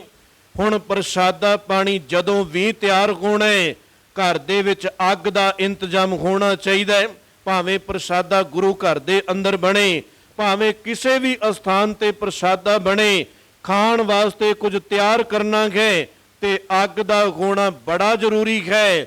ਜੇ ਘਰ ਅੰਦਰ ਅੱਗ ਨਹੀਂ, ਲੱਕੜੀ ਨਹੀਂ, ਕੋਈ ਸਿਲੰਡਰ ਦਾ ਪ੍ਰਬੰਧ ਨਹੀਂ, ਕਿਸੇ ਤਰ੍ਹਾਂ ਅੱਗ ਦਾ ਇੰਤਜ਼ਾਮ ਕੋਈ ਨਹੀਂ ਤੇ ਕੋਈ ਆਮ ਬੰਦਾ ਆ ਕੇ ਇਹ ਸਲਾਹ ਦਈ ਜਾਏ ਕਿ ਇੰਨੀ ਗਰਮੀ ਪੈ ਰਹੀ ਏ, ਅੱਜ ਤੁਹਾਨੂੰ ਕਿਸੇ ਵੀ ਅੱਗ ਦੀ ਲੋੜ ਨਹੀਂ, ਬਸ ਪ੍ਰਸ਼ਾਦਾ ਬਣਾਉਣਾ ਤੇ ਬਾਹਰ ਧੁੱਪ ਦੇ ਅੰਦਰ ਬੈਠ ਜਾਓ। ਧੁੱਪ ਦੇ ਅੰਦਰ ਤਵਾ ਰੱਖ ਲਿਆ ਜਾਏ, ਧੁੱਪ ਦੇ ਅੰਦਰ ਲੋਹ ਰੱਖ ਲਈ ਜਾਏ, ਸਾਰਾ ਕੰਮ ਜਿਹੜਾ ਹੈ ਧੁੱਪੇ ਬੈਠ ਕੇ ਕਰੀ ਜਾਓ। ਜੇ ਸੜਕ ਤੇ ਕਿਤੇ ਨਿਕਲਦੇ ਹੋ ਤੇ ਉਸੇ ਵਕਤ ਗਰਮੀਆਂ ਦੇ ਦਿਨਾਂ ਅੰਦਰ ਅੱਤ ਦੀ ਗਰਮੀ ਪੈਂਦੀ ਹੋਏ ਸੜਕ ਤੇ ਚੜ੍ਹਦੇ ਖਾਂ ਨੰਗੇ ਪੈਰੀ ਤੇ ਪੈਰ ਸੜ ਜਾਂਦੇ ਨੇ। ਭਾਈ ਗੁਰਦਾਸ ਜੀ ਕਹਿਣ ਲੱਗੇ ਬਸ ਤੂੰ ਵੀ ਧੁੱਪ ਦੇ ਅੰਦਰ, ਉਹ ਆਇਆ ਹੋਇਆ ਸੱਜਣ ਸਲਾਹ ਦੇ ਰਿਹਾ ਹੈ ਕਿ ਅੱਗ ਦੀ ਜ਼ਰੂਰਤ ਹੀ ਕੋਈ ਨਹੀਂ, ਬਸ ਧੁੱਪ ਦੇ ਅੰਦਰ ਤਵਾ ਰੱਖ, ਤਵਾ ਗਰਮ ਹੋ ਜਾਣਾ ਹੈ ਤੇ ਉਸ ਦੇ ਉੱਪਰ ਪ੍ਰਸ਼ਾਦਾ ਪਾਈ, ਦੇਖਦੇ ਦੇਖਦੇ ਪ੍ਰਸ਼ਾਦਾ ਤਿਆਰ ਹੋ ਜਾਏਗਾ। ਤੇ ਭਾਈ ਗੁਰਦਾਸ ਕਹਿਣ ਲੱਗੇ ਉਹ ਮਾਤਾਵਾਂ ਭੈਣਾਂ ਜਿਹੜੀਆਂ ਸਿਆਣੀਆਂ ਹਨ, ਸੂਝਵਾਨ ਹਨ, ਉਹ ਹੱਸਣ ਲੱਗ ਜਾਣਗੀਆਂ ਕਿ ਕਦੀ ਧੁੱਪ ਦੇ ਅੰਦਰ ਵੀ ਪ੍ਰਸ਼ਾਦਾ ਤਿਆਰ ਹੋਇਆ ਕਰਦਾ। ਮੈਂ ਗੱਲ ਸ਼ਰਨ ਦੀ ਕਰ ਰਿਹਾ। ਭਾਈ ਗੁਰਦਾਸ ਜੀ ਕਹਿੰਦੇ ਜਿੰਨੀ ਮਰਜ਼ੀ ਕਿਤੇ ਗਰਮੀ ਪੈ ਜਾਏ ਕਦੀ ਵੀ ਧੁੱਪ ਦੇ ਅੰਦਰ ਇਸ ਤਰ੍ਹਾਂ ਪ੍ਰਸ਼ਾਦਾ ਤਿਆਰ ਨਹੀਂ ਹੁੰਦਾ, ਕਦੀ ਵੀ ਧੁੱਪ ਦੇ ਅੰਦਰ ਤਵਾ ਗਰਮ ਨਹੀਂ ਹੋਣਾ ਜਿੰਨਾ ਸੇਕ ਪ੍ਰਸ਼ਾਦੇ ਨੂੰ ਚਾਹੀਦਾ ਹੈ। ਉਹਨਾਂ ਨੇ ਫਿਰ ਦੂਸਰੀ ਉਦਾਹਰਨ ਦਿੱਤੀ, ਉਹ ਹੈ ਸਰਦੀਆਂ ਦੀ ਰੁੱਤ ਦੀ, ਕਿ ਸਰਦੀਆਂ ਦੀ ਰੁੱਤ ਹੋਵੇ, ਅੱਤ ਦੀ ਸਰਦੀ ਪੈਂਦੀ ਹੋਏ, ਬਾਹਰ ਜਿਹੜੀ ਤਰੇਲ ਜਿਹੜੀ ਉਹ ਬਹੁਤ ਜ਼ਿਆਦਾ ਪੈਂਦੀ ਹੋਈ, ਸਾਰੀ ਵਨਸਪਤੀ ਉਸ ਪੈਂਦੀ ਹੋਈ ਤਰੇਲ ਦੇ ਨਾਲ, ਉਸ ਦੇ ਨਾਲ ਗਿੱਲੀ ਹੋ ਜਾਏ ਤੇ ਇੱਕ ਇਨਸਾਨ ਪਾਣੀ ਤੋਂ ਪਿਆਸਾ ਹੋਵੇ। ਉਸ ਸਰਦੀ ਦੇ ਅੰਦਰ ਕੋਈ ਆ ਕੇ ਇਹ ਸਲਾਹ ਦੇ ਦਏ ਕਿ ਇਹਨਾਂ ਬਾਹਰ ਉਸ ਪੈ ਰਹੀ ਤਰੇਲ ਪੈ ਰਹੀ, ਵਨਸਪਤੀ ਸਾਰੀ ਭਿੱਜ ਗਈ, ਤੈਨੂੰ ਪਾਣੀ ਨਹੀਂ ਦੇਣਾ, ਆ ਸਾਰੀ ਵਨਸਪਤੀ ਹਰੀ ਭਰੀ, ਤੂੰ ਵੀ ਇਸੇ ਤਰ੍ਹਾਂ ਹੀ ਬਿਨਾਂ ਪਾਣੀ ਤੋਂ ਹਰਿਆ ਹੋ ਜਾ, ਪਾਣੀ ਨਹੀਂ ਮਿਲੇਗਾ, ਸਾਰੇ ਪਾਸੇ ਹਰਿਆਵਲ ਹੈ, ਤਰੇਲ ਪੈ ਰਹੀ ਏ, ਪਾਣੀ ਦੀ ਕੀ ਜ਼ਰੂਰਤ। ਤੇ ਭਾਈ ਗੁਰਦਾਸ ਜੀ ਕਹਿੰਦੇ ਜਿੰਨੀ ਮਰਜ਼ੀ ਠੰਡ ਪੈ ਜਾਏ, ਮੀਂਹ ਪੈ ਜਾਏ, ਸਰਦੀ ਪੈ ਜਾਏ, ਜਦੋਂ ਕਿਤੇ ਪਿਆਸ ਲੱਗਦੀ ਹੈ ਤੇ ਉਦੋਂ ਪਾਣੀ ਚਾਹੀਦਾ ਹੀ ਚਾਹੀਦਾ ਹੈ। ਪਾਣੀ ਤੋਂ ਬਿਨਾਂ ਕਦੀ ਵੀ ਪਿਆਸ ਜਿਹੜੀ ਹੈ ਉਹ ਬੁੱਝਿਆ ਨਹੀਂ ਕਰਦੇ। ਭਾਈ ਗੁਰਦਾਸ ਜੀ ਨੇ ਸ਼ਰਨ ਅੰਦਰ ਲੈ ਕੇ ਆਉਣਾ ਕਿ ਕਿਵੇਂ ਸ਼ਰਨ ਦੇ ਅੰਦਰ ਆਉਣਾ, ਜਾਚ ਸਿੱਖ ਲੈ।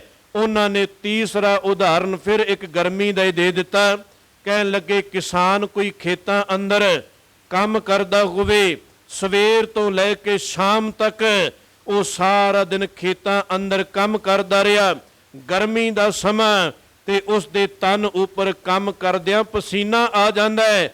ਹੁਣ ਆਏ ਹੋਏ ਪਸੀਨੇ ਨੂੰ ਦੇਖ ਕੇ ਕੋਈ ਮੇਰੇ ਵਰਗਾ ਕੋਲ ਜਾ ਕੇ ਇਹ ਸਲਾਹ ਦਈ ਜਾਏ ਕਿ ਆ ਜਾ ਥੋੜੀ ਦੇਰ ਬੈਠ ਜਾ, ਇਹ ਵੀ ਨਹੀਂ ਕਿਹਾ ਕਿ ਛਾਇਆ ਅੰਦਰ ਆ ਕੇ ਬੈਠ ਜਾ, ਆ ਜਾ ਇਹ ਕੰਮ ਛੱਡ ਕੇ ਪਿੱਛੇ ਹੋ ਕੇ ਬੈਠ ਜਾ, ਮੈਂ ਤੇਰੇ ਤਨ ਉੱਪਰ ਤੇਰੇ ਸਰੀਰ ਦੇ ਉੱਪਰ ਫੂਕਾਂ ਮਾਰੀ ਜਾਵਾਂਗਾ ਮੂੰਹ ਦੇ ਨਾਲ ਤੇ ਤੇਰਾ ਸਾਰਾ ਪਸੀਨਾ ਜਿਹੜਾ ਕਿ ਉਹ ਸੁੱਕ ਜਾਏਗਾ। ਤੇ ਭਾਈ ਗੁਰਦਾਸ ਜੀ ਕਹਿੰਦੇ ਇਹ ਵੀ ਕੋਈ ਨਹੀਂ ਹੋਣਾ, ਪਸੀਨੇ ਜਦੋਂ ਵੀ ਤਨ ਦੇ ਉੱਪਰ ਆਏ ਸੁੱਕਦੇ ਹਨ। ਚੰਗੀ ਹਵਾ ਚਾਹੀਦੀ ਹੈ, ਠੰਡਾ ਥਾਂ ਚਾਹੀਦਾ ਹੈ, ਕੁਝ ਆਰਾਮ ਚਾਹੀਦਾ ਹੈ, ਪਸੀਨੇ ਤਾਂ ਹੀ ਸੁੱਕਿਆ ਕਰਦੇ ਨੇ। ਇਸੇ ਤਰ੍ਹਾਂ ਥਾਂ ਥਾਂ ਦੀ ਸ਼ਰਨ ਲੈਣ ਵਾਲਿਆ ਕਦੀ ਕਿਸੇ ਪਾਸੇ ਤੁਰ ਪੈਣਾ, ਕਦੀ ਕਿਸੇ ਪਾਸੇ ਤੁਰ ਪੈਣਾ। ਅਧਿਆਤਮਿਕ ਤੌਰ ਤੇ ਜਿੰਨੀ ਦੇਰ ਇੱਕ ਮਾਲਕ ਦੀ ਸ਼ਰਨ ਨਹੀਂ ਲਏਗਾ, ਇਸੇ ਤਰ੍ਹਾਂ ਤੈਨੂੰ ਲੋਕ ਭਟਕਾਈ ਜਾਣਗੇ। ਕੋਈ ਕਿਸੇ ਪਾਸੇ ਸਲਾਹ ਦੇ ਦੇਗਾ, ਕੋਈ ਕਿਸੇ ਪਾਸੇ ਸਲਾਹ ਦੇ ਦੇਗਾ, ਪਰ ਉਹ ਸ਼ਰਨ ਜਿਹੜੀ ਹੈ ਉਹ ਪੂਰੀ ਨਹੀਂ ਹੋਵੇਗੀ। ਭਟਕਣਾ ਤੇਰੇ ਜੀਵਨ ਦੇ ਅੰਦਰ ਫਿਰ ਬਣ ਜਾਏਗੀ। ਭਾਈ ਗੁਰਦਾਸ ਜੀ ਨੇ ਜਿਹੜੇ ਬੋਲ ਸਾਂਝੇ ਕੀਤੇ, ਕਹਿਣ ਲੱਗੇ ਜੈਸੇ ਕਾਮ ਤੀਖਣ ਤਪਤ ਅਤ ਬਿਖਮ ਬੈਸੰਤਰ ਬਿਖੂਣ ਸਿੱਧ ਕਰਤ ਨ ਗਰਾਸ ਕੋ, ਜੈਸੇ ਨਿਸ ਓਸ ਕੈ ਸੱਜਲ ਹੋਤ ਮੇਰ ਤਿਨ ਬਿਨ ਜਲ ਪਾਨ ਨ ਨਿਵਾਰਤ ਪਿਆਸ ਕੋ, ਜੈਸੇ ਹੀ ਗ੍ਰੀਖ ਮਰੁਤ ਪ੍ਰਗਟੇ ਪ੍ਰਸੇਦ ਅੰਗ ਮਿਟਤ ਨ ਪਵਨ ਗਿਨ ਪਾਵਨ ਪ੍ਰਗਾਸ ਕੋ, ਤੈਸੇ ਆਵਾ ਗਉ ਨਾ ਮਿਟਤ ਆਨ ਦੇਵ ਸੇਵ ਗੁਰਮੁਖ ਪਾਵੈ ਨਿਜ ਪਦ ਕੇ ਨਿਵਾਸ ਕੋ। ਤੇਰਾ ਥਾਂ ਥਾਂ ਤੇ ਆਵਾ ਗਵਣ, ਕਦੀ ਕਿਸੇ ਦੀ ਸ਼ਰਨ ਲੈ ਲਈ 4 ਦਿਨ, ਫਿਰ ਕਦੀ ਕਿਸੇ ਦੀ ਸ਼ਰਨ ਲੈ ਲਈ। ਕਹਿਣ ਲੱਗੇ ਇਸ ਤਰ੍ਹਾਂ ਭਟਕਣਾ ਨਹੀਂ ਮੁੱਕਣੀ। ਪਰ ਜਿਹੜੇ ਗੁਰਮੁਖ ਪਿਆਰੇ ਹਨ ਉਹ ਇੱਕ ਦੀ ਸ਼ਰਨ ਲੈਂਦੇ ਨੇ ਤੇ ਉਹ ਇੱਕ ਦੀ ਗੱਲ ਕਰਦੇ ਨੇ ਤੇ ਉਹ ਇੱਕ ਦਾ ਹੀ ਉਪਦੇਸ਼ ਮਨੁੱਖਤਾ ਨੂੰ ਦੇ ਜਾਂਦੇ ਨੇ ਕਿ ਨਾ ਥਾਂ ਥਾਂ ਦੀ ਸ਼ਰਨ ਲਵੋ, ਏਕੋ ਹੈ ਭਾਈ ਏਕੋ ਹੈ ਸਾਹਿਬ ਮੇਰਾ ਏਕੋ ਹੈ, ਬਸ ਇੱਕ ਦੀ ਸ਼ਰਨ ਅੰਦਰ ਆ ਜਾ। ਇਹੀ ਗੱਲ ਗੁਰੂ ਤੇਗ ਬਹਾਦਰ ਸਾਹਿਬ ਸਮਝਾ ਰਹੇ ਨੇ ਕਿ ਜੋ ਸੁਖ ਕੋ ਚਾਹੇ ਸਦਾ ਸ਼ਰਨ ਰਾਮ ਕੀ ਲੈ, ਕੱਚੇ ਪਿੱਲੇ ਦੀ ਸ਼ਰਨ ਲੈ ਲਈ, ਇੱਕ ਪਰਮਾਤਮਾ ਦੀ ਸ਼ਰਨ ਲੈ ਲੈ। ਕਹੋ ਨਾਨਕ ਸੁਨ ਰੇ ਮਨਾ ਦੁਰਲਭ ਮਾਨੁਖ ਦੇ, ਆ ਸਮਾਂ ਜਿਹੜਾ ਕਿ ਨਹੀਂ ਮਿਲਣਾ, ਭਟਕਣਾ ਦੇ ਅੰਦਰ ਕਿਤੇ ਨਾ ਗਵਾ ਦੇਈ। ਪਰ ਕਹਿਣ ਲੱਗੇ ਕੋਈ ਵਿਰਲਾ ਟਾਵਾਂ ਜਿਸ ਨੂੰ ਇਸ ਗੱਲ ਦੀ ਸਮਝ ਪਈ, ਨਹੀਂ ਤੇ ਬਹੁਤਾਤ ਮਨੁੱਖਤਾ ਜਿਹੜੀ ਹੈ ਉਹ ਇਸ ਮੋਹ ਮਾਇਆ ਦੇ ਪਸਾਰੇ ਅੰਦਰ ਅੰਨੀ ਹੋ ਗਈ। ਅੱਗੇ ਇਹੀ ਬਚਨ ਸਾਹਿਬ ਨੇ ਕੀਤਾ ਕਿ ਮਾਇਆ ਕਾਰਨ ਧਾਵ ਹੀ, ਇਹ ਮਾਇਆ ਦੇ ਪਿੱਛੇ ਦੌੜਿਆ ਫਿਰਦਾ ਇਨਸਾਨ, ਭਾਵੇਂ ਇਸ ਨੂੰ ਅੱਧੀ ਰਾਤ ਵੀ ਉਠਾ ਲਿਆ ਜਾਏ, ਕਿਤੇ ਮਾਇਆ ਦੀ ਗੱਲ ਹੋਵੇ, ਕਿਤੇ ਪ੍ਰਾਪਰਟੀ ਅੰਦਰ ਵਾਧਾ ਹੁੰਦਾ ਹੋਵੇ, ਤੇ ਫਿਰ ਕਿਤੇ ਜਾਣਾ ਹੋਵੇ ਸਵੇਰੇ ਟਾਈਮ ਦੇ ਨਾਲ, ਤੇ ਇਹ ਬੜਾ ਇੰਤਜ਼ਾਮ ਕਰ ਲੈਂਦਾ ਹੈ ਕਿ ਸਵੇਰੇ ਨਿਕਲਣਾ ਹੈ। ਰਾਤ ਇਹ ਆਪਣੇ ਪਰਿਵਾਰ ਨੂੰ ਵੀ ਕਹਿ ਦੇਗਾ ਮੇਰੀ ਪੂਰੀ ਤਿਆਰੀ ਕਰ ਦਿੱਤੀ ਜਾਏ, ਅਲਾਰਮ ਲਾਏਗਾ, ਪੂਰੀ ਤਿਆਰੀ ਹੈ ਇਸ ਦੀ। ਪਰ ਜੇ ਇਸ ਨੂੰ ਕੋਈ ਕਹੇ ਕਿ ਪਰਮਾਤਮਾ ਦਾ ਸਿਮਰਨ ਕਰਨਾ ਹੈ, ਗੁਰੂ ਘਰ ਦੇ ਅੰਦਰ ਪਹੁੰਚਣਾ ਹੈ, ਅਸੀਂ ਗੁਰੂ ਤੇਗ ਬਹਾਦਰ ਸਾਹਿਬ ਦੀਆਂ ਖੁਸ਼ੀਆਂ ਲੈਣੀਆਂ ਨੇ, ਤੇ ਉਸ ਵਕਤ ਇਹ ਹੋ ਸਕਦਾ ਹੈ ਕਿ ਇਨਸਾਨ ਪੂਰਨ ਤੌਰ ਤੇ ਸਹਿਮਤ ਨਾ ਹੋਵੇ। ਮੁਬਾਰਕ ਹੈ ਜਿਨ੍ਹਾਂ ਉੱਪਰ ਸਤਿਗੁਰੂ ਦੀ ਬਖਸ਼ਿਸ਼ ਰਹਿਮਤ ਹੋਈ, ਉਹ ਗੁਰੂ ਕੀ ਸ਼ਰਨ ਲੈਂਦੇ ਨੇ। ਨਹੀਂ ਤੇ ਸਾਹਿਬ ਕਹਿ ਲੱਗੇ ਬੁਰੇ ਕਾਮ ਕੋ ਊਠ ਖਲੋਇਆ, ਨਾਮ ਕੀ ਬੇਲਾ ਪੈ ਪੈ ਸੋਇਆ। ਜਦੋਂ ਧਰਮ ਦੀ ਕੋਈ ਗੱਲ ਹੋਈ ਉਦੋਂ ਇਹ ਵਿਕਾਰਾਂ ਅੰਦਰ ਸਰੀਰਕ ਨੀਂਦ ਅੰਦਰ ਸੌਂ ਜਾਂਦਾ ਹੈ, ਪਰ ਜਦੋਂ ਕੋਈ ਧਰਮ ਦੀ ਗੱਲ ਹੋਵੇ ਉਸ ਵਕਤ ਇਹ ਸੌਂ ਜਾਂਦਾ ਹੈ। ਜਿਸ ਵਕਤ ਕੋਈ ਆਮ ਸੰਸਾਰੀ ਗੱਲ ਹੋਵੇ ਇਹ ਉਸੇ ਵਕਤ ਉੱਠ ਕੇ ਇੱਕਦਮ ਖੜਾ ਹੋ ਜਾਂਦਾ ਹੈ। ਕਬ ਹੂੰ ਜੀੜਾ ਊਬ ਚੜਤ ਹੈ, ਕਬ ਹੂੰ ਜਾਏ ਪਿਆਲੇ, ਲੋਭੀ ਜੀੜਾ ਥਿਰ ਨਾ ਰਹਿਤ ਹੈ। ਚਾਰੇ ਕੁੰਡਾਂ ਭਾਲੇ, ਫਿਰ ਤੇ ਭਾਵੇਂ ਇਸ ਨੂੰ ਜਿਸ ਪਾਸੇ ਵੱਲ ਮਰਜ਼ੀ ਲੈ ਜਾਓ, ਸਾਹਿਬ ਨਹੀਂ ਕਹਿੰਦੇ ਕਿ ਤੇਰੀ ਪ੍ਰਾਪਰਟੀ ਅੰਦਰ ਵਾਧਾ ਨਾ ਹੋਵੇ, ਤੇਰੇ ਕਾਰੋਬਾਰਾਂ ਅੰਦਰ ਵਾਧਾ ਨਾ ਹੋਵੇ। ਗੁਰੂ ਤੇਗ ਬਹਾਦਰ ਸਾਹਿਬ ਜਿੱਥੇ ਮੌਤ ਦੀਆਂ ਗੱਲਾਂ ਵਧੇਰੇ ਕਰ ਰਹੇ ਨੇ, ਉੱਥੇ ਆਨੰਦਪੁਰ ਸਾਹਿਬ ਦੀ ਧਰਤੀ ਜਿਹੜੀ ਹੈ, ਕਿੰਨਾ ਲੰਬਾ ਚੌੜਾ ਉਹ ਏਰੀਆ ਹੈ। ਉਸ ਵਕਤ ਪ੍ਰਿੰਸੀਪਲ ਸਤਬੀਰ ਸਿੰਘ ਕਹਿੰਦੇ 2200 ਰੁਪਈਆ ਦੇ ਕੇ ਪਹਾੜੀ ਰਾਜਿਆਂ ਤੋਂ ਇਹ ਸਾਰੀ ਜ਼ਮੀਨ ਜਿਹੜੀ ਹੈ ਮੁੱਲ ਖਰੀਦੀ ਹੋਈ ਏ ਕਿ ਆਉਣ ਵਾਲੇ ਸਮੇਂ ਅੰਦਰ ਇਹ ਪਹਾੜੀ ਰਾਜੇ ਕਿਤੇ ਕੋਈ ਦਾਅਵਾ ਨਾ ਕਰ ਦੇਣ। ਘੱਟ ਤੇ ਉਹਨਾਂ ਨੇ ਫਿਰ ਵੀ ਨਹੀਂ ਕੀਤੀ। ਜੇ ਕਿਤੇ ਸਤਿਗੁਰੂ ਨਜਾਇਜ਼ ਹੀ ਇਸ ਧਰਤੀ ਤੇ ਜਾ ਕੇ ਕਬਜ਼ਾ ਕਰ ਲੈਂਦੇ ਤੇ ਪਤਾ ਨਹੀਂ ਇਹਨਾਂ ਲੋਕਾਂ ਨੇ ਕੀ ਕੀ ਕਰਨਾ ਸੀ। ਇਹ ਸਾਰੀ ਜ਼ਮੀਨ ਗੁਰੂ ਤੇਗ ਬਹਾਦਰ ਸਾਹਿਬ ਜੀ ਨੇ ਮੁੱਲ ਖਰੀਦੀ ਹੋਈ ਏ, ਫਿਰ ਵੀ ਇਹਨਾਂ ਲੋਕਾਂ ਨੇ ਇੰਨਾ ਧੱਕਾ ਕੀਤਾ। ਸਤਿਗੁਰੂ ਨਹੀਂ ਕਹਿੰਦੇ ਕਿ ਤੇਰੇ ਕੋਲ ਕਾਰੋਬਾਰ ਨਾ ਹੋਵੇ, ਤੇਰੇ ਕੋਲ ਸਾਰੇ ਦੁਨੀਆ ਦੇ ਸੁੱਖ ਹੋਣੇ ਚਾਹੀਦੇ ਨੇ। ਜਿੱਥੇ ਇਹ ਕਿਲੇ ਉਸਾਰਨ ਦੀ ਗੱਲ ਅਜੇ ਗੁਰੂ ਗੋਬਿੰਦ ਸਿੰਘ ਪਾਤਸ਼ਾਹ ਤੇ ਬਾਲ ਉਮਰ ਅੰਦਰ ਨੇ, ਅਜੇ ਉਹ ਤਾਂ ਛੋਟੇ ਜਿਹੇ ਨੇ, ਜਾਂ ਇਹ ਕਹਿ ਲਈਏ ਕਿ ਅਜੇ ਤੇ ਉਹਨਾਂ ਦਾ ਆਗਮਨ ਵੀ ਕੋਈ ਨਹੀਂ ਹੋਇਆ। ਤੇ ਸਮੇਂ ਦੀ ਨਜ਼ਾਕਤ ਨੂੰ ਪਛਾਣਦੇ ਹੋਏ ਗੁਰੂ ਤੇਗ ਬਹਾਦਰ ਸਾਹਿਬ ਜੀ ਪਹਿਲਾਂ ਇਹ ਸਾਰੀ ਤਿਆਰੀ ਹਰਿਆਣੇ ਦੀ ਧਰਤੀ ਧਮਧਾਨ ਸਾਹਿਬ ਦਾ ਜਿਹੜਾ ਇਲਾਕਾ ਹੈ ਇਸ ਪਾਸੇ ਵੱਲ ਨਗਰ ਵਸਾਉਣ ਲੱਗੇ ਸਨ, ਕਿਉਂਕਿ ਸਾਰੇ ਗੁਰੂ ਸਾਹਿਬਾਨਾਂ ਨੇ ਕੋਈ ਨਾ ਕੋਈ ਨਗਰ ਵਸਾਇਆ ਹੈ। ਇਸ ਤਰ੍ਹਾਂ ਹੀ ਗੁਰੂ ਤੇਗ ਬਹਾਦਰ ਸਾਹਿਬ ਇਹ ਧਮਧਾਨ ਦਾ ਇਲਾਕਾ ਇੱਥੇ ਨਗਰ ਵਸਾਉਣ ਲੱਗੇ ਸਨ। ਪਰ ਬਾਅਦ ਅੰਦਰ ਜਦੋਂ ਸਤਿਗੁਰੂ ਜੀ ਨੇ ਲੰਬਾ ਇਹ ਦੇਖਿਆ, ਦੂਰ ਦ੍ਰਿਸ਼ਟੀ ਨਾਲ ਦੇਖਿਆ ਕਿ ਆਉਣ ਵਾਲੇ ਸਮੇਂ ਅੰਦਰ ਇਸ ਜ਼ਾਲਮ ਸਰਕਾਰਾਂ ਨੇ ਬੜਾ ਧੱਕਾ ਕਰਨਾ ਹੈ, ਇਸ ਕਰਕੇ ਕੋਈ ਪਹਾੜੀ ਏਰੀਆ ਚਾਹੀਦਾ ਹੈ, ਕੋਈ ਉੱਚਾ ਏਰੀਆ ਹੋਵੇ ਤਾਂ ਕਿ ਇਹ ਜ਼ਾਲਮ ਜਿਹੜੇ ਹਨ ਦੂਰ ਤੋਂ ਆਉਂਦੇ ਕੋਈ ਨਜ਼ਰ ਪੈ ਜਾਣ ਤੇ ਉੱਚੇ ਥਾਵਾਂ ਤੇ ਜਿਹੜੇ ਹੋਣ ਉਹਨਾਂ ਨੂੰ ਜ਼ਾਲਮ ਦਾ ਸਾਹਮਣਾ ਕਰਨਾ ਜਿਹੜਾ ਹੈ ਉਹ ਬੜਾ ਸੌਖਾ ਹੋ ਜਾਂਦਾ ਹੈ। ਇਸ ਕਰਕੇ ਗੁਰੂ ਤੇਗ ਬਹਾਦਰ ਸਾਹਿਬ ਕੱਲੀਆਂ ਮੌਤ ਦੀਆਂ ਗੱਲਾਂ ਹੀ ਨਹੀਂ ਕਰ ਰਹੇ। ਕਿਤੇ ਆਪਾਂ ਕਹੀਏ ਕਿ ਰੋਜ਼ ਗੁਰੂ ਤੇਗ ਬਹਾਦਰ ਸਾਹਿਬ ਇਹੀ ਗੱਲ ਕਰੀ ਜਾਂਦੇ ਨੇ ਕਿ ਸਮਾਂ ਨਿਕਲਦਾ ਜਾ ਰਿਹਾ ਹੈ, ਮੌਤ ਨੇ ਇੱਕ ਦਿਨ ਆ ਜਾਣਾ ਹੈ। ਆ ਦੂਸਰਾ ਪੱਖ ਵੀ ਤਾਂ ਦੇਖੀਏ ਕਿ ਸਤਿਗੁਰੂ ਸਾਰੀਆਂ ਤਿਆਰੀਆਂ ਪਹਿਲਾਂ ਹੀ ਕਰੀ ਜਾਂਦੇ ਨੇ। ਬੜੇ ਲੰਬੇ ਸਮੇਂ ਤੋਂ ਬਾਅਦ ਜਾ ਕੇ ਗੁਰੂ ਗੋਬਿੰਦ ਸਿੰਘ ਪਾਤਸ਼ਾਹ ਇਹਨਾਂ ਪਹਾੜੀਆਂ ਦੇ ਨਾਲ ਜਾਂ ਸਮੇਂ ਦੀ ਜ਼ਾਲਮ ਸਰਕਾਰ ਦੇ ਨਾਲ ਜੰਗ ਕਰਦੇ ਨੇ। ਕਿੱਥੇ ਸਨ 1675 ਦੇ ਅੰਦਰ ਗੁਰੂ ਤੇਗ ਬਹਾਦਰ ਸਾਹਿਬ ਦੀ ਸ਼ਹੀਦੀ ਹੋ ਰਹੀ ਹੈ ਤੇ ਜਿਹੜਾ ਭੰਗਾਣੀ ਦੀ ਧਰਤੀ ਤੇ ਪਹਿਲਾ ਜੰਗ ਹੋ ਰਿਹਾ ਹੈ ਇਹ ਉਸੇ ਵਕਤ ਤੇ ਨਹੀਂ ਹੋ ਗਿਆ। ਕਿੰਨਾ ਸਮਾਂ ਦੇਖੋ, ਬਾਅਦ ਦੇ ਅੰਦਰ 10 ਸਾਲ ਦਾ ਸਮਾਂ ਕਹਿ ਲਈਏ, ਬਾਅਦ ਦੇ ਅੰਦਰ ਜਾ ਕੇ ਗੁਰੂ ਗੋਬਿੰਦ ਸਿੰਘ ਪਾਤਸ਼ਾਹ ਪੂਰੀ ਤਿਆਰੀ ਕਰਕੇ ਫਿਰ ਜੰਗ ਕਰਦੇ ਨੇ। ਇਹ ਨਹੀਂ ਕਿ ਉਸੇ ਵਕਤ ਹੀ ਇਧਰੋਂ ਉਧਰੋਂ ਸਿੰਘਾਂ ਨੂੰ ਇਕੱਠਾ ਕੀਤਾ ਤੇ ਅਜੇ ਬਾਲ ਉਮਰ ਅੰਦਰ ਹਨ ਤੇ ਉਸੇ ਵਕਤ ਹੀ ਜੰਗ ਕਰਨ ਲੱਗ ਪਏ। ਨਹੀਂ, ਸਤਿਗੁਰੂ ਨੇ ਸਮੇਂ ਦੀ ਨਜ਼ਾਕਤ ਨੂੰ ਪਛਾਣਿਆ, ਕੁਝ ਵੱਡੇ ਹੋਏ, ਤਿਆਰੀ ਹੋਈ। ਉਸ ਤੋਂ ਬਾਅਦ ਫਿਰ ਇਹਨਾਂ ਜ਼ਾਲਮਾਂ ਨੂੰ ਸੋਧਿਆ। ਗੁਰੂ ਤੇਗ ਬਹਾਦਰ ਸਾਹਿਬ ਦੁਨੀਆ ਦੇ ਅੰਦਰ ਜੀਣਾ ਵੀ ਸਿਖਾ ਰਹੇ ਨੇ। ਤੁਹਾਡਾ ਕਾਰੋਬਾਰ ਚੰਗਾ ਹੋਣਾ ਚਾਹੀਦਾ ਹੈ। ਸਤਿਗੁਰੂ ਕਿਤੇ ਨਹੀਂ ਕਹਿ ਰਹੇ ਕਿ ਛੱਡ ਕੇ ਸਭ ਕੁਝ ਚਲੇ ਜਾਓ, ਗੁਰੂ ਘਰ ਅੰਦਰ ਹੀ ਸਾਰਾ ਦਿਨ ਬੈਠੇ ਰਹੋਗੇ ਤਾਂ ਹੀ ਸਫਲਾ ਹੋਣਾ ਹੈ। ਨਹੀਂ, ਸਤਿਗੁਰੂ ਦਾ ਮਤਲਬ ਇਹੀ ਹੈ ਕਿ ਜਿੱਥੇ ਵੀ ਕਿਤੇ ਵਿਚਰ ਰਿਹਾ ਹੈ, ਜੇ ਆਪਣੇ ਪਰਿਵਾਰ ਨੂੰ ਚੇਤੇ ਕਰੀ ਜਾਣਾ ਹੈ, ਆਪਣੇ ਕਾਰੋਬਾਰ ਨੂੰ ਚੇਤੇ ਕਰੀ ਜਾਣਾ ਹੈ ਤੇ ਫਿਰ ਮੌਤ ਨੂੰ ਵੀ ਚੇਤੇ ਰੱਖ। ਜੇ ਮੌਤ ਚੇਤੇ ਹੋਵੇਗੀ ਕਿ ਇੱਕ ਦਿਨ ਚਲੇ ਜਾਣਾ ਹੈ ਤੇ ਫਿਰ ਪਰਮਾਤਮਾ ਵੀ ਚੇਤੇ ਆ ਜਾਏਗਾ। ਇਸ ਕਰਕੇ ਸਾਹਿਬ ਕਹਿਣ ਲੱਗੇ ਪਰਮਾਤਮਾ ਨੂੰ ਚੇਤੇ ਕਰ, ਪਰ ਕਹਿਣ ਲੱਗੇ ਸਾਰੇ ਚੇਤੇ ਨਹੀਂ ਕਰਦੇ। ਮਾਇਆ ਕਾਰਨ ਧਾਵ ਹੀ, ਕੱਲੇ ਇਸ ਮਾਇਆ ਦੇ ਪਿੱਛੇ ਲੋਕ ਦੌੜਦੇ ਫਿਰਦੇ ਨੇ। ਮੂਰਖ ਲੋਕ, ਅਜਾਨ, ਤਿੰਨੇ ਹੀ ਗੁਰਬਾਣੀ ਗ੍ਰਾਮਰ ਦੇ ਮੁਤਾਬਕ ਬਹੁਵਚਨ ਅੰਦਰ ਨੇ। ਕਿਸੇ ਨੂੰ ਵੀ ਔਂਕੜ ਨਹੀਂ ਲੱਗਾ, ਨਾ ਮੂਰਖ ਨੂੰ, ਨਾ ਲੋਕ ਨੂੰ, ਨਾ ਅਜਾਨ ਨੂੰ। ਤਿੰਨਾਂ ਅੰਦਰ ਹੀ ਸਤਿਗੁਰੂ ਬਹੁਤਿਆਂ ਦੀ ਗੱਲ ਕਰ ਰਹੇ ਨੇ ਕਿ ਜਿਹੜੇ ਇਕੱਲੀ ਇਸ ਮਾਇਆ ਪਿੱਛੇ ਦੌੜੀ ਜਾਂਦੇ ਨੇ ਉਹ ਲੋਕ ਮੂਰਖ ਹਨ, ਉਹ ਅਣਜਾਣ ਹਨ। ਸਹਿਬ ਕਹਿਣ ਲੱਗੇ ਕਿਤੇ ਤੂੰ ਵੀ ਉਹਨਾਂ ਦੀ ਲਿਸਟ ਅੰਦਰ ਹੀ ਨਾ ਆ ਜਾਈਂ।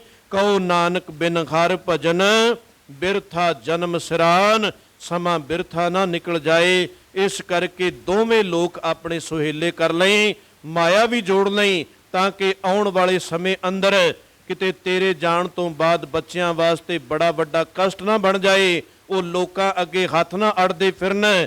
ਮਾਇਆ ਵੀ ਤੇਰੇ ਕੋਲ ਹੋਵੇ ਪਰ ਨਾਲ ਨਾਲ ਤੇਰੇ ਕੋਲ ਮਾਇਆ, ਤੇਰੇ ਕੋਲ ਗੁਰੂ ਦੀ ਕਿਰਪਾ ਵੀ ਹੋਵੇ। ਇਹ ਸਤਿਗੁਰੂ ਸ਼ਰਨ ਅੰਦਰ ਆਏ ਹੋਏ ਜੀਵ ਨੂੰ ਸਮਝਾ ਰਹੇ ਨੇ ਕਿ ਕੱਲਾ ਇਹ ਨਾ ਹੋਏ ਕਿ ਇੱਥੇ ਬੈਠਾ ਤੇ ਪਿੱਛੋਂ ਪਰਿਵਾਰ ਨੇ ਆਵਾਜ਼ ਮਾਰੀ, ਫੋਨ ਕੀਤਾ, ਉਸੇ ਵਕਤ ਦੌੜ ਗਏ। ਕਈ ਵਾਰ ਐਸਾ ਹੀ ਹੁੰਦਾ ਹੈ ਕਿ ਸ਼ਬਦ ਚੱਲ ਰਿਹਾ ਹੁੰਦਾ ਹੈ ਜਾਂ ਅਰਦਾਸ ਹੋ ਰਹੀ ਹੁੰਦੀ ਹੈ, ਹੁਕਮਨਾਮਾ ਹੋ ਰਿਹਾ ਹੁੰਦਾ ਹੈ। ਇਹ ਗੱਲਾਂ ਖੈਰ ਬੜੀਆਂ ਧਿਆਨ ਦੇਣ ਵਾਲੀਆਂ। ਅਰਦਾਸ ਹੋ ਰਹੀ ਹੋਏ ਤੇ ਜਿੱਥੇ ਕੰਨਾਂ 'ਚ ਆਵਾਜ਼ ਪੈ ਜਾਏ ਉੱਥੇ ਹੀ ਰੁਕ ਜਾਈਏ, ਜਾ ਕੇ ਦੂਸਰਿਆਂ ਨੂੰ ਡਿਸਟਰਬ ਨਾ ਕਰਦੇ ਫਿਰੀਏ, ਉੱਥੇ ਹੀ ਰੁਕ ਜਾਈਏ, ਕਿਉਂਕਿ ਮਨ ਸਾਡਾ ਟਿਕਣ ਵਾਲਾ ਨਹੀਂ। ਗੁਰੂ ਤੇਗ ਬਹਾਦਰ ਸਾਹਿਬ ਜਿੱਥੇ ਮਨ ਦੀਆਂ ਗੱਲਾਂ ਕਰ ਰਹੇ ਨੇ, ਉੱਥੇ ਅਰਦਾਸ ਅੰਦਰ ਵੀ ਕਿੰਨੀ ਵਾਰ ਇਹ ਕਿਹਾ ਜਾਂਦਾ ਹੈ ਕਿ ਬੋਲੋ ਜੀ ਵਾਹਿਗੁਰੂ। ਇੱਕ ਪਾਸੇ ਆਪਾਂ ਕਹਿ ਰਹੇ ਹਾਂ ਚੁੱਪ ਕਰਕੇ ਇੱਕ ਜਣਾ ਕੰਮ ਕੋਈ ਕਰੀ ਜਾਏ, ਤੇ ਦੂਸਰੇ ਪਾਸੇ ਅਰਦਾਸ ਕਰਦਿਆਂ ਸਾਰਿਆਂ ਨੂੰ ਕਹਿਣਾ ਪੈ ਰਿਹਾ ਹੈ ਕਿ ਬੋਲੋ ਜੀ ਵਾਹਿਗੁਰੂ। ਇਹ ਨਾ ਕੋਈ ਮੇਰਾ ਤੇ ਮਨ ਵਿੱਚ ਲੱਗਾ ਹੋਇਆ ਹੈ ਤੇ ਬਾਕੀਆਂ ਦਾ ਮਨ ਜਿਹੜਾ ਹੈ ਉਹ ਸਿਰਫ ਹੋਰ ਹੀ ਕਾਰੋਬਾਰਾਂ ਅੰਦਰ ਜਾ ਇਹ ਧਿਆਨ ਹੋਵੇ ਕਿ ਜਦੋਂ ਨਿਮਾਣਿਆਂ ਦੇ ਮਾਨ ਤੇ ਗੱਲ ਆਉਣੀ ਹੈ, ਮੇਰਾ ਨਾਮ ਬੋਲਿਆ ਜਾ ਰਿਹਾ ਹੈ ਜਾਂ ਨਹੀਂ ਬੋਲਿਆ ਜਾ ਰਿਹਾ, ਇੱਥੋਂ ਤੱਕ ਸੀਮਤ ਨਾ ਰਹੇ। ਮਨ ਟਿਕਦਾ ਨਹੀਂ, ਤਾਂ ਹੀ ਵਾਰ-ਵਾਰ ਕਹਿਣਾ ਪੈਂਦਾ ਬੋਲੋ ਜੀ ਵਾਹਿਗੁਰੂ। ਇੱਕ ਅਰਦਾਸ ਦਾ ਸਟੈਪ ਪੜਿਆ, ਫਿਰ ਅੱਗੇ ਚੁੱਕਦਿਆਂ ਸਾਰ, ਫਿਰ ਸਮਾਪਤ ਕਰਦਿਆਂ ਫਿਰ ਬੋਲੋ ਜੀ ਵਾਹਿਗੁਰੂ।